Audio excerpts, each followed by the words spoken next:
Hey y'all, still out at the Tennessee Valley Mustang Club show and shine here today in 2012 show. And the theme of the day seems to be 302 Mustangs because I've shot two new ones, and now I found a 1970 and I got the owner, so it should be a pretty good feature. Rick, how are you, brother? I'm doing good today. How about you, Scott? Not too bad. Tell me a little bit about your car.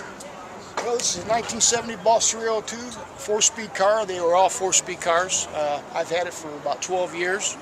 And it's pretty much original car. It has been repainted back in like '84, but the drivetrain. Wow, that paint's from '84? Yes. Holy smokes! Who did that?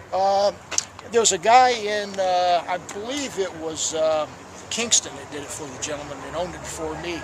Well, you can't complain about that for 8 years? Yes. 28 years, holy cow. Yeah, he did a real good job. I mean, it's not perfect. It's a good driving car, like I said, and that's what they're made for. Is the motor right? Yep, motor's right. It's numbers matching motor. This is a 430 drag pack car, which was kind of a rare car. They only made 404 of them, if I'm not mistaken. What that consists of is a 430 rear axle, and then your oil cooler right here, which is up front. All right. And of course, your horns on the cars that's not a drag pack had horns on both sides, and what they did is they eliminated the horns over here and put them on the passenger side. Right. For your oil cooler. Are these markings original? Yes. What it is this car at one time was they called it the Trailer King. Right. And what they did is they traded it back and forth from one show to the other. Sure. Well, when I got the car, I put it back to driving because that's what they were made for. Right. To drive. How many miles is on it? It's got just turned 85,000. Wow. Just turned 85,000. How many owners has it had? I am actually the third owner. Right. Yep, I'm actually the third owner. Do you know where the car was bought originally? The car originally was bought in Michigan. It was a lease car, and then went from there to Memphis, where the gentleman that I bought the car from bought it and brought it back to actually Harriman, right here where we are today. No kidding. So you found the car here? Yes, I did. I found it probably maybe about 10 miles from here. Had you always wanted a 302 Mustang? When I was in high school, or after I graduated from high school, I had one. It was a Calypso orange car, black interior, standard, which this car had it too. And that car had like 26,000 miles on it. And right. It was just a nice car. And after I got married and that, I decided I wanted something the kids and everything could go with me. Are you sure you decided that, Rick? Well, I don't know. You were told you decided that. That's right, yeah. Pretty much. No man's trading his 302 Boss Mustang for something to carry the kids, okay? It's a nice thought, but that's not how it went down, Rick. We know it. It sounds good. It sounds good. That's your story and you're sticking to it. That's right. But like I said, the car's pretty much original. It's got the dual point distributor, which came factory in this car. It's got the Ford mufflers are still on the car. Original mufflers that came in the car. Stock exhaust. This car has front and rear sway bars that come from the factory, which actually, this car right here is a car that the new Boss 302 cars were actually modeled after. Exactly, right. Because of the sway bars and that in them. When you get in the corners of this car, it don't lay. It just These were designed track cars, yes. just like the 302 is now. Absolutely. Very cool. Well, they're iconic. Obviously, a 302 Boss Mustang. Everybody talks about those. And I think any car guy would have wanted one. Oh, you know. Absolutely. And you've had two. Yes. Have you had any other Mustangs? Actually, three. This is my third one. I had a yellow flat hood car at one time, just before I bought this one. And it was a flat hood, which just is a shaker car. So you could get to 302 without the shaker? Yeah, flat hood car. Why would you though, right? Exactly. Yeah, boy, that is a good looking car. Nice and straight down the side. Well, thank you. Yeah.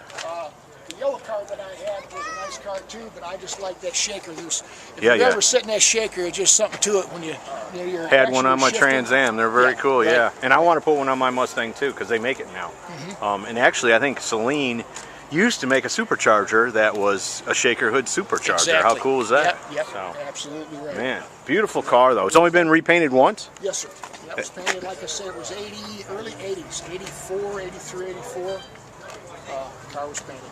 So you plan on having more kids, so you have to sell this one? You're going to keep it? No, I just put my last two through college. It's they're done. All right.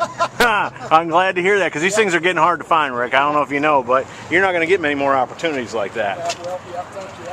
I've had, like I said, for 12 years, and it's just something that... Now that sunscreen came stock too. Pardon me? this sunscreen in the back. Louvers. Louvers? Yeah, these are louvers, yeah. Are those dealer installed, or do they come from Ford like that? They come from Ford like that. Wow. And actually what you do with this thing right here, you just pull them out. It's got the original donuts that go in here. Right. To hold it from, keep it from shaking. Right. And that comes up. And what this is, has a fold-down rear seat in it. But could you imagine sitting this going through the mountains or going someplace where it was real hot? You talk about having a redneck. It'd be big. Definitely be a redneck. Yeah, no doubt That's about why that. they made these louvers. Right. You almost had to, didn't you? Right. The trunk in the car is pretty clean. I like the color. I love this. What's this? That's a grabber orange. Grabber orange is one of my favorites. I'm into loud things anyhow. Wow. Full-size spare. Look at that. Yeah. That's something to talk about. They don't have a full size. I just brought that with me. Oh, okay. Just in case. But right here's the... That's the... And I do have the air canister that goes with this tire to blow it up right underneath my jack here. If I took it apart, it would have everything. Is that there. original too? Yes, it is. That's the original way they come, so we'd have more trunk space. Oh, yeah, sure. But it had to be like in the beginning of that, right? Yeah. I mean, 19... Well, I don't know when they came out. That's why they came out with those, yep. Trying to save weight and all that. What's this here for? That's just your prop for you hold your... These, with the spoilers on these cars, it was actually harder. Yeah. And, well, they were. Ford was even do. thinking back then, weren't they? Take that out of there like that. Let's just stick this right here.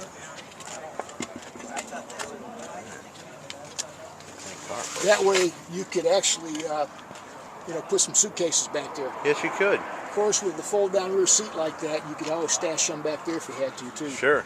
Yeah, that's nice, isn't it? Yes. Yeah, that's the thing I tell people is that Ford designed the car to be a utilitarian car. Yeah.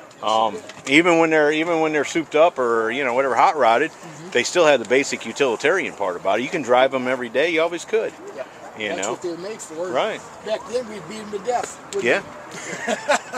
Didn't think anything about it. Yep, absolutely right. Well, can I hear it run? Absolutely.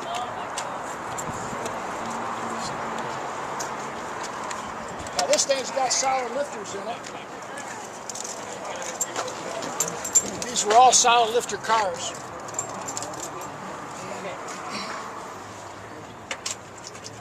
They had to be because of the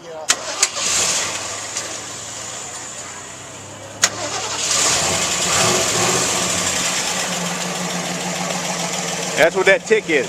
That's Scare you? I thought it was rolling. I thought, but that noise goes out once your RPM gets up. Right. These cars came with a 6,200 RPM rev limiter on them. That when you went over 6,200, the motor shut off. And the new cars were like that. Boss the same. Right. Now, did it cut the gas, or did it automatically just shut all the way down? It shut right down. Oh, yeah. So you didn't want to miss a shift, did you? No, you didn't. Because there's a lot of these cars, they say pretty close to about 9 or 10 grand they can get on them. Yeah. That's the thing about the 302. They were high wineries, yeah. They didn't want you doing it and blowing them up, but yeah, they could take it. And that's stock exhaust and all. That's how they sounded. Yes, that's just the way they sound. Very mild. Yeah. What does it sound like? Can you give me a little throttle? Yeah, I do it. It ain't gonna sound too much. Well, I got you, but hey, we're recording history here, Rick.